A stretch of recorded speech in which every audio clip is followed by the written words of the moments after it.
بسم الله الرحمن الرحيم. اللهم صل وسلم وبارك على سيدنا محمد. يلا بينا نعمل الفطير الخطير. العجينة كيلو دقيق، عليه 4 معالق سكر، عليه رشة ملح، وعجنت بالمية. سبته كده، عجنته في الزيت وسبته كده كور. طيب وبعدين جبت كرة من الكور وعملتها بالشكل ده. افضل افرد فيها واحاول ان هي ما تتقطمش مني. هدهن زبدة وبعدين هقفل كده واحدة على التانية بالشكل ده، وادهن زبدة تاني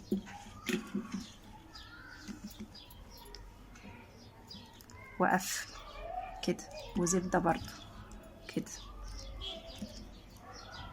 حطيت واحدة وقفلتها، وحطيت برضو زبدة وهقفل عليها التانية، وهكذا. احط 8 رقات او 9 رقات. عملتها بالشكل ده 8 رقات، وبعدين هسيبها تريح.